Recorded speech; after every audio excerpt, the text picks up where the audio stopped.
Puis mes parents, c'est des travailleurs, ils ont étudié un métier. Fait que c'est l'image que j'avais du milieu du travail. Fait que à ce moment-là, de faire un choix de carrière, pour moi, c'était difficile. Les deux travails me plaisaient. Un gros coup, sur l'orgueil aussi. Fait que, ouais, ça a affecté ma confiance. Bonjour, mon nom est Kevin Renière, je suis cofondateur d'entraînement To Get Fit. Et voici mon histoire d'être humain.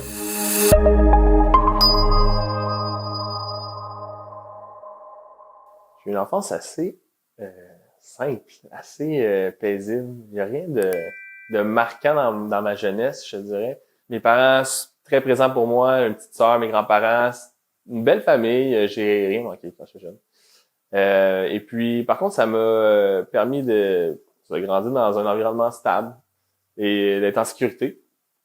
J'ai fait mon parcours scolaire, puis mes parents, c'est des travailleurs, ils ont étudié un métier, puis c'est ça qu'ils ont fait toute leur vie. Fait que c'est l'image que j'avais du milieu du travail. Quand j'étais au secondaire, puis secondaire 5, là, vient le temps de faire un choix de carrière, je me voyais pas faire un métier toute ma vie. Puis j'ai été sportif, j'ai fait beaucoup de sport dans mon enfance, j'ai toujours joué au soccer, au basket, au hockey, et l'entraînement ne prenait pas encore tant de place que ça dans ma vie. Par contre, il y a un événement marquant, je voulais devenir pompier. Ce qui a fait en sorte que je choisisse de devenir pompier, c'est mon besoin de bouger. Il fallait vraiment que je bouge. Fait que pour moi, le métier de pompier, c'est un travail qui bouge beaucoup, très physique, puis qui répondait vraiment à mon besoin le plus profond, c'était d'aider les gens. Donc, je me suis dirigé, je me suis dirigé vers l'Institut national des pompiers pour faire ma demande d'admission. Et c'est là que la première étape, c'est des tests physiques. C'est là que j'ai dû me soumettre à un test de bench press. C'est des pull-ups, de la course. Pour vrai, la course, j'étais un bon coureur. Quand j'étais jeune, je faisais beaucoup de courses. Par contre, je m'entraînais pas. Fait que le test de bench press, là, j'avais peur, mais j'avais pas le choix d'y aller vers ça. Fait que bref, rendu au test, on était une longue file de gens en attente. C'était chacun notre tour. Fallait aller sous la barre, fallait lever 10 fois 150 livres. J'avais jamais levé ce poids-là. Fait que j'appréhendais ce moment-là. Mon tour est venu. Puis bonne nouvelle, j'ai décollé la barre quand même, mais échec total. J'ai pas fait mes 10 reps. La barre s'est écrasée sur mon chest. Puis pour moi, ça a été un grand moment de déception, un peu de honte, tu sais, tout le monde te regarde.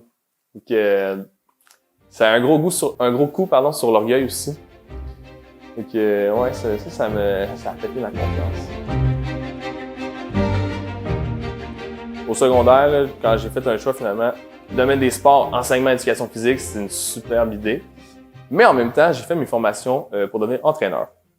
Fait que là, c'est une belle dualité, puis ça se complétait bien, hein. Tu sais, c'est dans le même domaine. J'ai débuté sur le domaine du travail dans les écoles au secondaire comme enseignant. En même temps, j'étais locataire dans un bureau à mon compte comme entraîneur. Mais les deux travails prenaient de l'ampleur aussi avec le temps. Fait que, au fil des années, je me suis retrouvé à devoir faire un choix, là. Je travaillais temps plein comme enseignant, comme entraîneur. À un moment donné, t'as plus de temps pour toi, là. Fait que, à ce moment-là, de faire un choix de carrière, pour moi, c'était difficile. Les deux travails me plaisaient, mais j'avais vraiment une passion pour l'entraînement. Puis c'est deux métiers aussi qui me permettaient de m'accomplir parce que j'aidais les gens. C'est vraiment ça que j'aime faire dans la vie. J'aime aider les gens. J'aime changer la vie des gens. C'est ça que je veux faire. L'enseignement, je me disais, bon, ben j'ai un groupe d'élèves. J'ai plusieurs groupes d'élèves par année. Je change la vie de ces gens-là via la santé, les habitudes de vie, le sport. D'un autre côté, j'ai un certain nombre de clients avec qui j'essaie de faire des meilleurs choix alimentaires, des meilleurs choix dans leurs habitudes de vie qui se développent, surtout l'entraînement. Mais au final, je me suis dit, si je développe une équipe d'entraîneurs, puis que là, cette équipe-là a un impact, chaque entraîneur a un impact sur plusieurs clients, on peut avoir un bien plus grand impact que mes certaines classes à chaque année. Fait que c'est vraiment ça qui me fait aller vers ma passion, c'est d'avoir le plus gros impact possible. Fait que c'est ça qui a fait que j'ai choisi l'entraînement, au final. Que ça n'a pas été une décision facile, mais c'est vraiment la passion qui a drivé mon choix.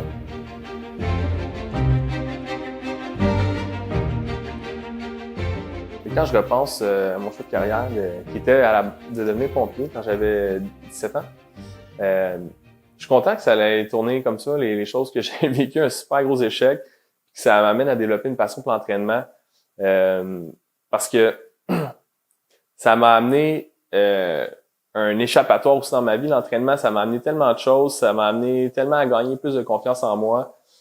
Puis quand j'avais 17 ans aussi, le problème, c'est que j'avais cette passion-là pour l'entraînement que j'ai développée par après, mais je pensais pas que c'était possible de vivre de l'entraînement. Je pensais pas que, tu sais, moi, comme j'ai dit tantôt, je connaissais pas d'entrepreneurs dans mon entourage. Mes parents, c'est des travailleurs, tout ça. Fait que un peu après avoir débuté l'université, j'ai eu ma première job d'entraîneur dans un centre de conditionnement physique.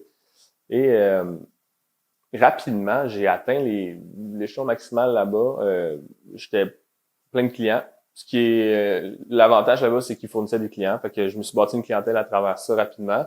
Mais j'étais déjà au plafond en quelques mois et j'avais pas la liberté de faire ce que je veux puis d'amener des nouveaux projets. Tu sais, il y avait déjà leur vision qui était vraiment différente de la mienne. Puis ça, c'était une autre frustration que j'ai vécue. Puis je pense que ça m'a amené justement à vouloir avoir moi-même ma propre entreprise d'entraînement, ma vision, ma perception de l'entraînement, puis pouvoir amener mes idées.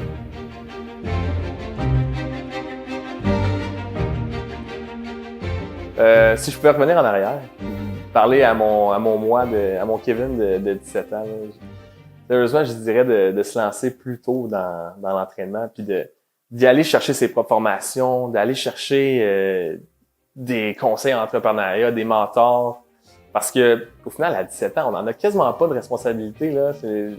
Puis l'échec va t'amener à progresser. Fait que moi, je vous dis, lancez-vous dans vos passions. Surtout, c'est important de suivre sa passion parce que tu vas travailler pendant de nombreuses années de ta vie, puis tu es aussi bien d'aimer ce que tu fais.